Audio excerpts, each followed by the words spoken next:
And with that being said, I'm going to stop speaking for now. I'm going to turn it over to Kelsey Krepps, who's going to talk to you about abandoned and orphan wells and inadequate bond amounts in Pennsylvania. I'll be monitoring the chat throughout this presentation. So if you have any questions, feel free to pop them in that chat bar. And I'm going to turn it over now. So go ahead, Kelsey. Thanks, Sarah. Hi, y'all. Kelsey Krepps. I use she, her pronouns. I am the senior campaign representative with the Beyond Dirty Fuels campaign with the Sierra Club. I live in the city of Pittsburgh, but I do work across the state related to the gas industry and gas pipelines. So I'm happy to be here tonight and talking with y'all. The topic that we're actually going to discuss today is near and dear to me just based off of most of the issues of where I've lived and grown up within Pennsylvania, as well as where I've worked. So I'm really excited to talk about it and also talk about how it affects our pockets as taxpayers. Sarah, can I have you go to the next slide? Thank you. So since the first commercial oil well was drilled in Titusville in 1859, there have been hundreds of thousands of oil and gas wells drilled throughout the state. Pennsylvania began permitting new drilling operations in 1956, and in 1985, oil and gas operators began to actually require that you register your older wells. So prior to this, many of these wells were not properly plugged and were abandoned. And these wells can be hazardous to the health and safety of people and cause pollution to the environment, but I'll get into that later. Sarah, can I have you go to the next slide? So before I get too far, we have to go through the boring slides, the boring glossary of terms. I want to go over a couple of the vocabulary that we're going to use throughout this presentation to ground us. Industry uses a lot of definitions for wells, and I'm sure that many of you are familiar with each of these terms and well types, but it's still helpful to go through them at the start. So to ground us in this issue, wells should be plugged when they're no longer producing. That's the baseline of common sense, right? So the Oil and Gas Act of 1984 requires that oil and gas operators plug non-producing wells. The key to think about these different definitions that we're going to go over is thinking about ownership of these wells. If a registered well hasn't operated in a year, and if that well has an inactive status, the well is considered abandoned and the operator must plug the well. And so on this slide here is a definition of that from the Oil and Gas Act. Any well that has not been used to produce, extract, or inject any gas, petroleum, or other liquid within the preceding 12 months, any well for which the equipment is been removed, and any well considered dry or not equipped for production within 60 days after drilling, redrilling, or deepening. That's an abandoned well. When we say orphaned well, what we're actually saying is a well prior to April 18th, 1985 that hasn't been operated by the present owner or operator, and which the only thing that potentially an owner will be receiving is some money for the royalty interest. This gets a little funny, but in 1992, the legislature amended the Oil and Gas Act of 1984 to allow certain oil and gas wells abandoned before April 1985 to be classified as orphaned. So essentially, if it's orphaned, it's one of these older wells that we talked about that are historically here from our previous history within the fossil fuel industry, and or was a well that was abandoned before 1985. Can I have you go to the next slide, Sarah? Thank you. And thanks for covering the chat there, Tom. Appreciate that. So another glossary, another boring slide is the idea of an inactive or an idle well. So whenever a drilling company wants to, well, essentially this inactive status, I apologize, drillers have to apply for an inactive status. They have to apply and meet certain criteria to essentially have a well be in low production or no production for a number of years. Otherwise, it's considered abandoned, as we just learned.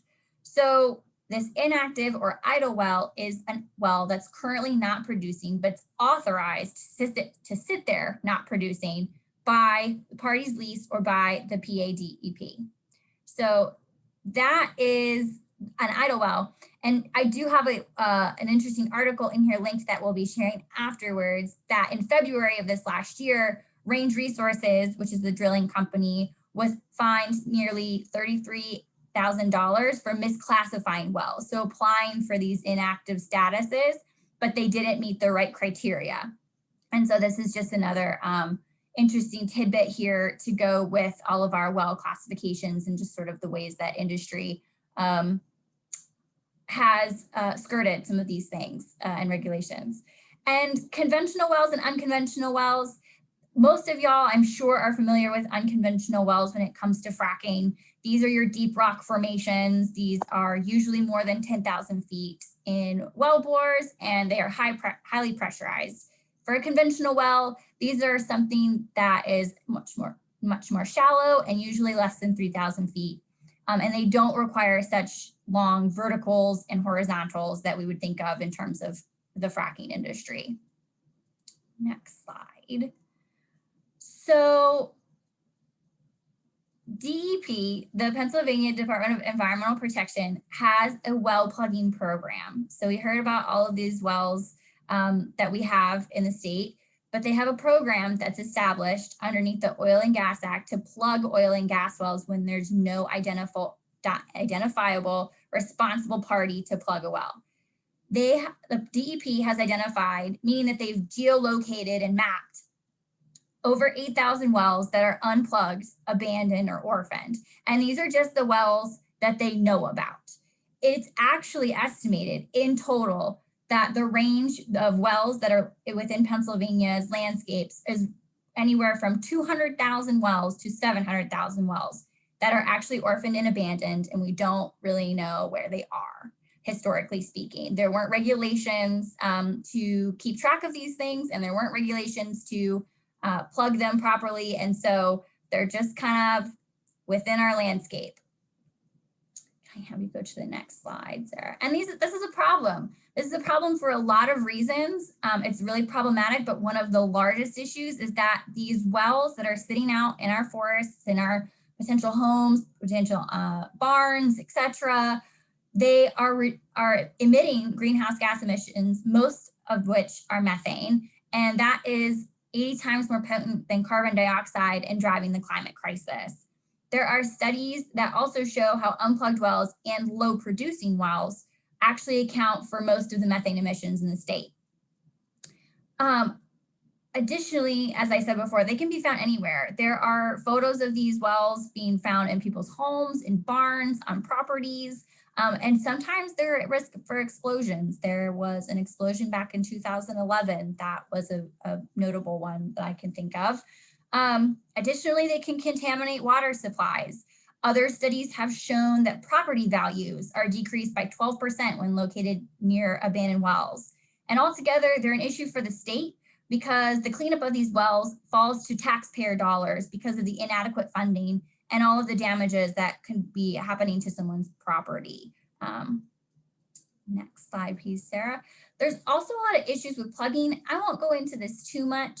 I already mentioned that there's not a lot of money for plugging programs, but at the same time, when you think about how old and how long not only the oil industry, but gas industry has been in the state of Pennsylvania operating, some of these wells are just going to be so old. Some of them are going to have the environment have grown over them. The location of them can be hard to reach. Some of them are in streams, and to think about getting plugging equipment in the middle of a stream bed can be really difficult.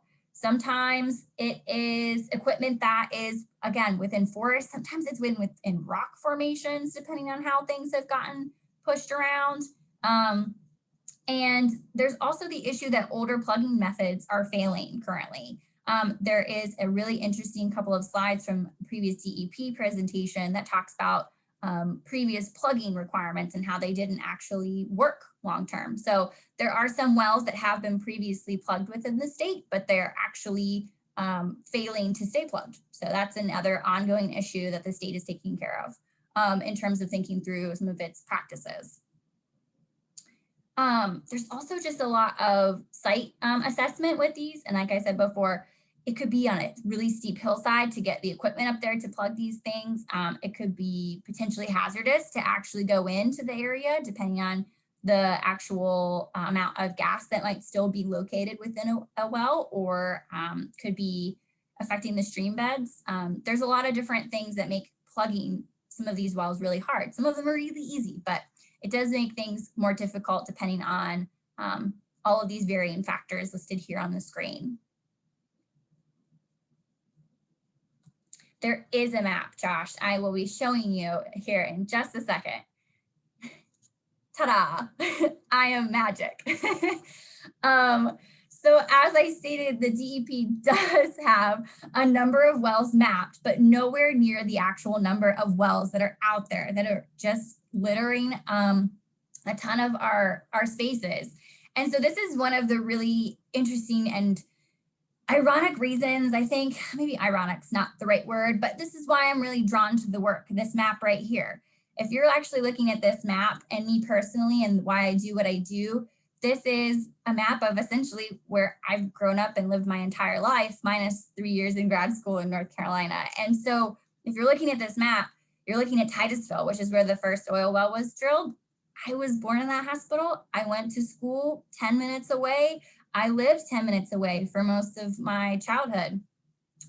If you keep looking at this map and you see all those red dots, you're looking at where I went to my undergraduate. You're looking at where I went and had an internship with the Forest Service, where I saw older pieces of infrastructure while I was doing biological surveys. And for those of you who are familiar with the Jake's Rocks Epic Mountain Biking Trail, I was one of the folks who did the biological surveys, and we were actually supposed to mark on our sheets if we saw any old infrastructure pieces. Not all of these things are known, and going up to school here and living there, and then even now where I'm based in Pittsburgh, you can see a lot of the blue marks here are actually the ones that have been plugged. But ironically enough, this is kind of like my life story is within these different pieces of infrastructure, and I always notice them, and I always have been around them. And it's just one of those things that I'm really wanting to be part of the solution for cleaning them up and preventing issues like this from continuing into the future, because of the climate crisis is here and it's affecting everyone. So I think that this is one piece that I can play in a larger puzzle. So I did want to ground everybody here and take a look at these dots. And again, these are just the 8,000 that we know about. There are still an estimated 200-some thousand to 700-some thousand that are out within the state of Pennsylvania. So what can we do about this? Oh, you might have clicked on the slide there, Sarah. It might have popped open the website for you. It did. Now I have to figure out how to get back to it. Give me a second. No problem. And for y'all who are watching the presentation, I do have links within a lot of the maps that I've used or put in here to either the articles or some of the DEP websites that I'm pulling information from. So that should be helpful for the slide deck once it's sent out to y'all. All right, let's fix this if I can. All right, sounds good. We might as well take this minute here. If anyone's got any questions, you can feel free to throw them in the chat for now, and then we'll continue on as soon as we get the slides back up. Yeah, you would figure after over a year of all of this tech stuff, we would get used to it, but stuff happens. We are human, as I said earlier in our introduction. My apologies profusely. Everything decided it wanted to close down when that tab opened up. So get up, stretch a little bit, and we'll be right back to it. Sounds good. Sarah, is there any way that I could share my screen? It's okay. I've got it back up again. Okay. I just am going to hit the. I have a question. Could I ask one? Go for it. How can we see? It's a great map of the wells in Pennsylvania, how can we also see the ones in Ohio? Do we have to go to a DEP website, or is Fact Tracker take care of that? I would have to do a double check on that, but I do have a campaign representative who I work with that's in Ohio. And so I could connect to that and just make sure that I know which websites, or if Fact Tracker has some of those resources, or if it would be an Ohio-based page that you would be going to. But I can definitely look into that. If you could let me know, I would appreciate. I'm from Absolutely. Ohio originally, and I hear the county that my parents used to be from now has like 1,000 wells. So I'd love to see what you Absolutely. come up with. Let me know. Thanks. Yeah, absolutely. And I do know that there are a number of non-producing wells and idle wells that have caused issues in the past. Just a couple of months ago, I believe, there were some issues with an abandoned well or an orphan well and an injection well being too close to it. And they caused a lot of issues with some water within one of the counties over there. I'm not sure which one off the top of my head, but I'll definitely connect and make sure to get you some resources. Okay, Sarah, thank you so much for getting the slides back up. Sorry that the links made that a little caused a hiccup. Okay, so what are we doing? What are we doing about the massive amount of abandoned and orphan wells that we have?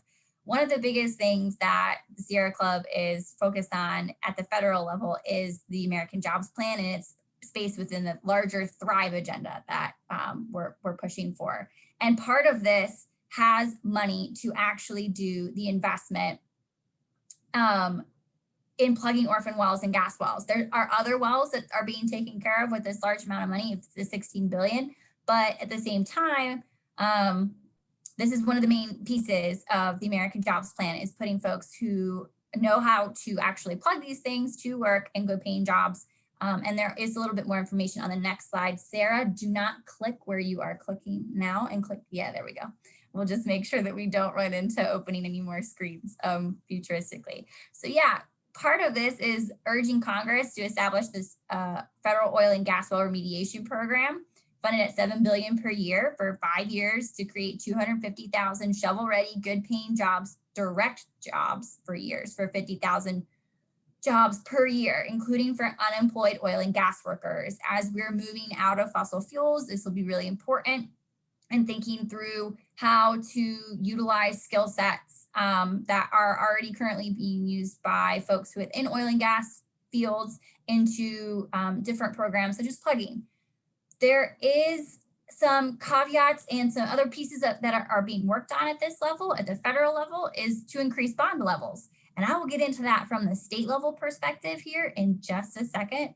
But long story short, what we're hoping to do at the state level is something that's actually already being trying to be worked on at the federal level. So federal lands will have an increase in bond levels and institute a fee on oil and gas producers to fully cover the costs of reclaiming orphaned, abandoned, and idle wells on federal lands.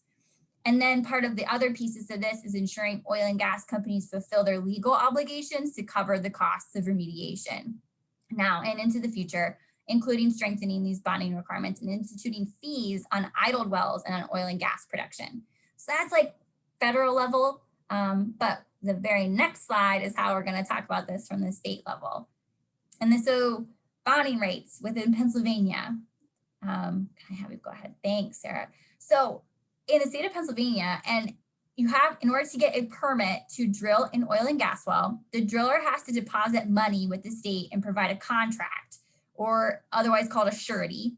So the state knows there's enough money to cover the costs of closing the well when it's no longer producing. So if you think about the idea behind this is similarly to the idea of like a safety deposit if you're renting an apartment or a house.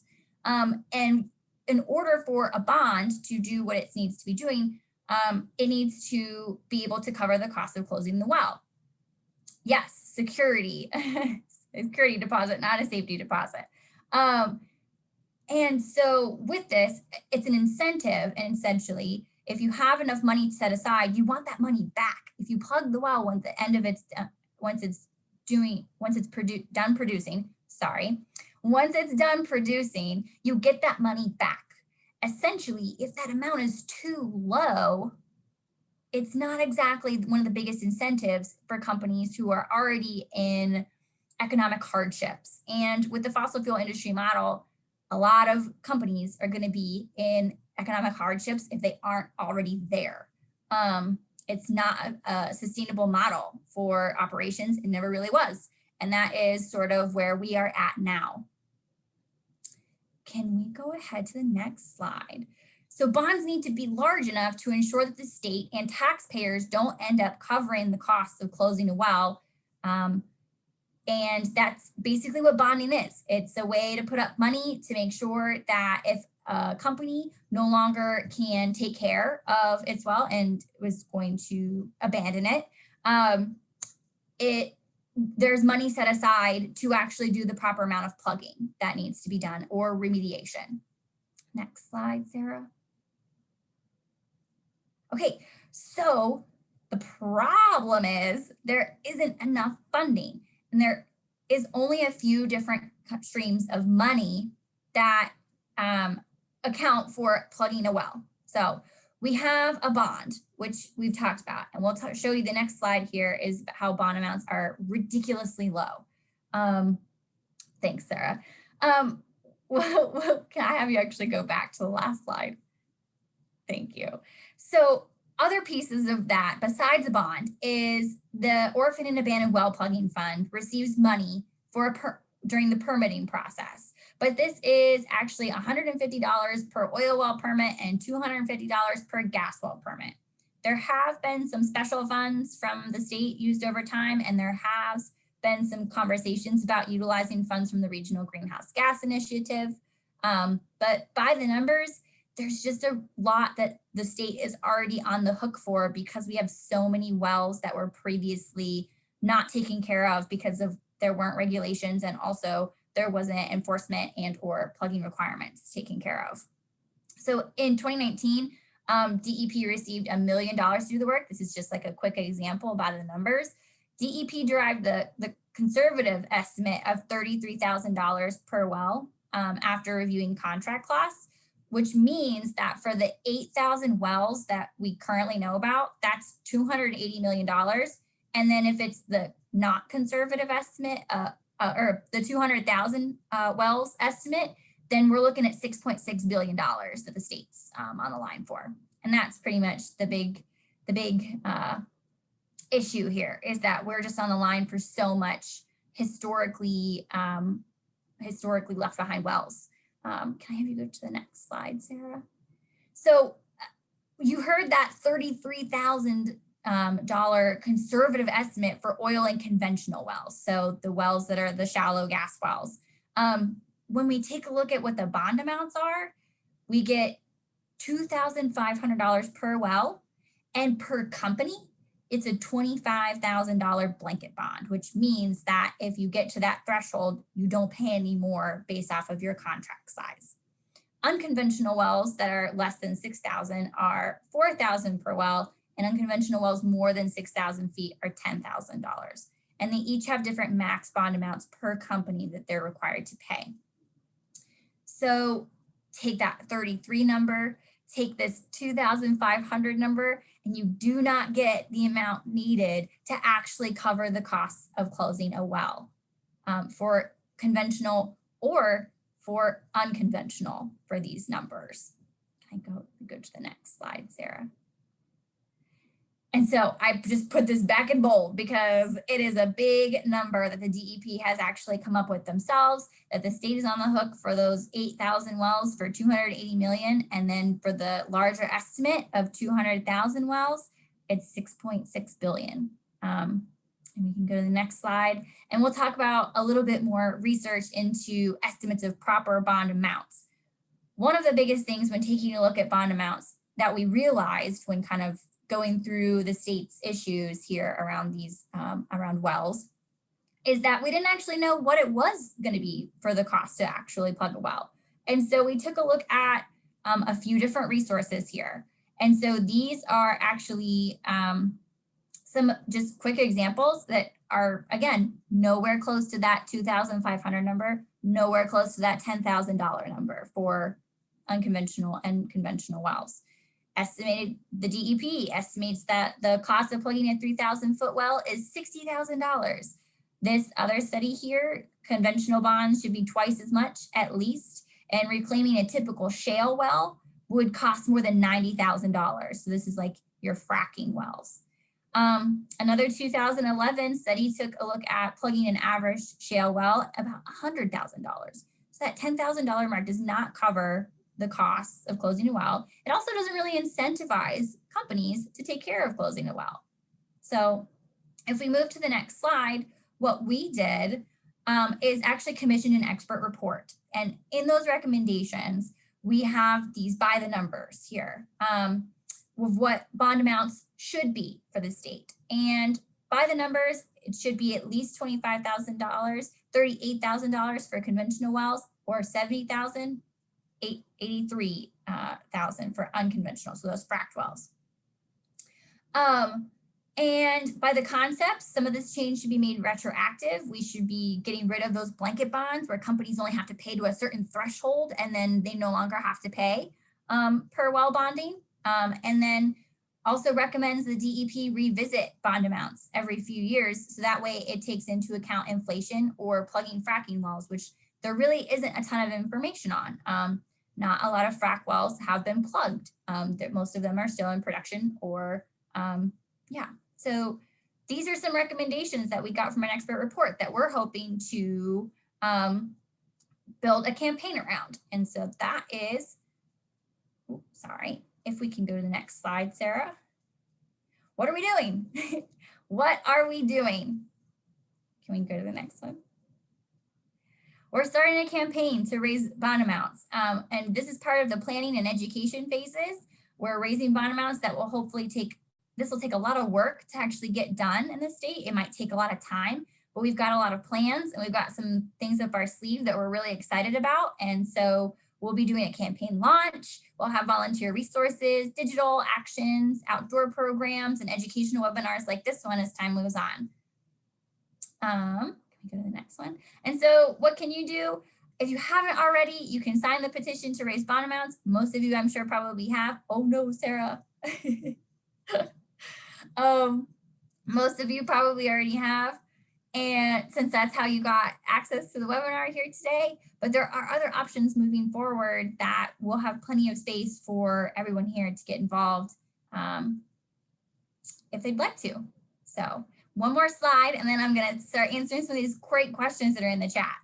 So how can you plug in? You can share your story, you can share your time, you can share your art. A lot of us are living next to these next to abandoned and orphan wells and may have a few stories to share. Maybe you're creative and you'd like to help us think about creative ways to bring this issue to the public. Maybe you'd like to lobby your legislators. There's a lot of ways that we can get you involved. You could write a letter to the editor. You could attend the next webinar, which is hopefully our campaign launch within the next couple of weeks. And you can reach out to Sarah and I for more information. I just threw a lot of information at y'all. I threw a really complicated issue that includes history, that includes money, that includes government, that includes a lot of, includes a ton of environmental impacts. I'm sure you have questions and I'd be happy to start if Sarah wants to read some of the ones that maybe have already been put in the chat. Absolutely. There's quite a few good questions that have come in the chat. I'll just go through them in the order that they were put in. All right. So the first question that was asked was answered already in the chat. Diana was asking about House Bill 1144, which was that terrible piece of legislation that went through earlier this year to allow fracking brine on the roads. So thank you for answering that, Tom. Next question. What is the process for reporting wells that are apparently abandoned or orphaned? So there are a few different DEP numbers to technically call to get someone out to take a look at the well, and then they can determine essentially, excuse me, if it is one that's already been identified or if it's a new piece of infrastructure that needs to be taken care of. And then it would get identified, put on the list, depending on whether or not operators can be, if there's no known operator of the well or land as well. So it kind of is just dependent on who owns it. And that's the whole big question, is ownership of this. But it would be contacting the DEP offices, and we can provide those numbers for you afterwards if that would be helpful. The next question is, why can't the oil companies be sued for abandoning the wells and failing to clean up after themselves?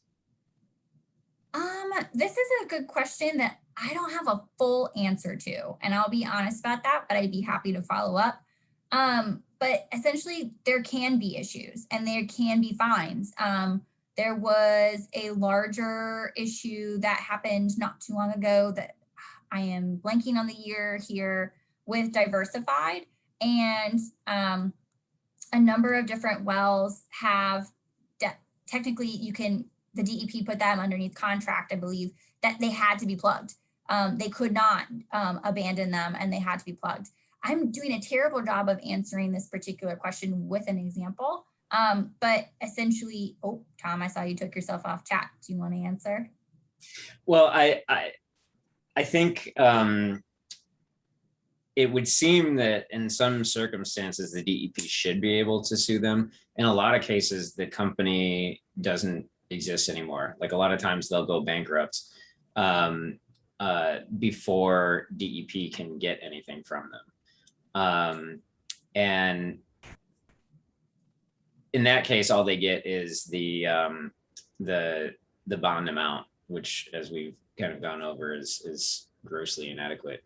I think that's a big part of the problem. Also, a lot of these ones were abandoned long ago, before there was really any kind of bonding requirements at all. But yeah, I think that's a major risk going forward. And some of these companies will do everything they can to keep it from being listed as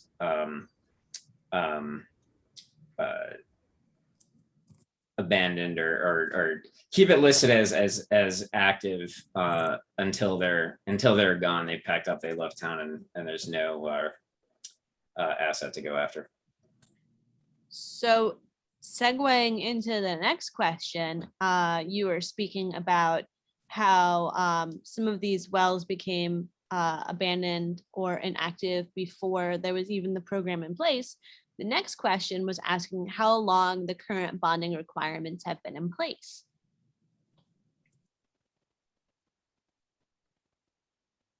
So the Oil and Gas Act of 1984 is what required oil and gas operators to plug non-producing wells. I believe that this is also where bond amounts were initially created. I'm not 100% positive if there wasn't an amendment to that at a different point, but off the top of my head, that is how long these have been in place. Yeah, there was a very brief amendment for conventional wells, I think, in Act 13 of 2013. 2012. Oh, 2012, sorry. Okay. That got reset pretty quickly shortly thereafter. Yes. Thanks, Tom. The next question in the chat is, why aren't the companies paying taxes to the Commonwealth on every gallon or cubic liter of product extracted? That is a good question that I don't have an answer to. Anyone else? I have a one-word answer. Republicans. That is a perfect segue into the next question. It is a political question. Are people in the fracking areas as concerned as people who are not in fracking areas about the costs needed to address the problem?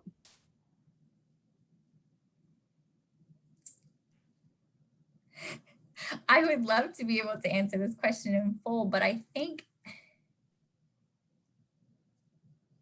you can give an abbreviated answer, Kelsey.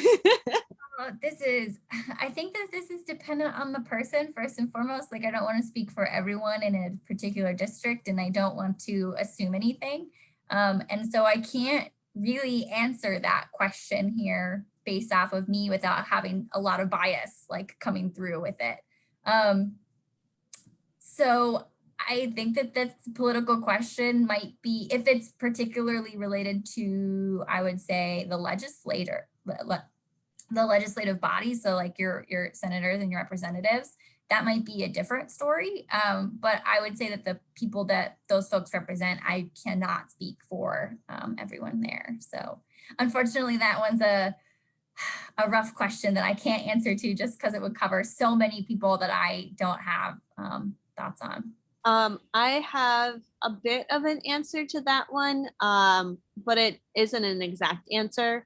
A lot of areas where abandoned orphan wells exist are plugged by folks that live there, not by the state or not by the companies that have created those wells, but in fact by the people that are dealing with it on a day-to-day basis, because there are restrictions for construction or home ownership if there are identified wells on the property, or for safety issues. There are organizations within the state that are putting it upon themselves to plug wells that they know of in their area.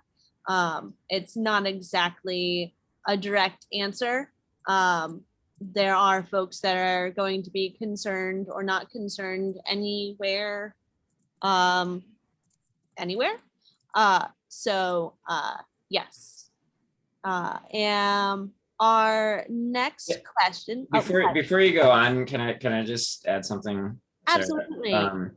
Yeah, I think there's a lot of people that are concerned about the existing orphan and abandoned wells, and view it as just a legacy issue that we have to deal with, that and I think there's bipartisan support for trying to get money to address that issue. I think that there's a general lack of knowledge about the risk that exists out there from wells that are currently active but at risk of being abandoned or walked away from because of low bonding amounts. And that's part of the reason why we're doing this campaign and trying to educate the public about opportunities to address the issue and identify people who are willing to speak up about the problems that are caused when companies walk away from their responsibility. So yeah, and Randy said in the chat, that's why we organize. Totally agree. I think there's a lot of people that don't know the scope of the problem, don't necessarily know what the solution is. And if we pull them together, I think this is an issue that actually doesn't have to be a partisan issue. It can be just a common sense issue. Absolutely. And I want to add too that there is a lot of support for plugging programs when it comes to a lot of the legacy wells that we've just chatted about. These wells that have been around for 70 plus years. But with that, you don't get a part of the larger solution to the issue at hand, which is bond amounts. And that's a particularly interesting issue when thinking about the fracking industry in the state, and making sure that the money there that's set aside to plug these wells, that we don't really have a lot of information on how that plugging process will go, or whether or not it's actually sustainably, you can plug them well and they'll stay plugged, since the verticals and horizontals are so long. There's not a ton of information there, and making sure that money set aside for taking care of that industry will prevent us from having legacy issues like this with that industry in the future. I hope I didn't say that in a very confusing manner, because I feel like I confused myself in the roundabout way that I answered that, but happy to answer any of the questions here in the chat. The last question that we have right now, you've already answered in the chat, Kelsey, but I'm going to read it out loud so that way folks can hear it. So the last question was, what's an approximate lifetime revenue amount for the different types of wells? what percentage of well revenue would the proposed bonding requirements represent? And I saw that you have that information in another report that you'd be happy to share, but don't have the numbers off the top of your head. So if you'd like, I can make sure that that report is shared out when I send out the recording and slide deck. That sounds great. And I see Kelsey Salerno is on chat or Stack, sorry. Go right ahead. Hey y'all, Kelsey Salerno, she, her, based in Pittsburgh, and I'm an organizer for the chapter, working on some dirty fuel stuff with these lovely folks here, and some Ready for 100 stuff.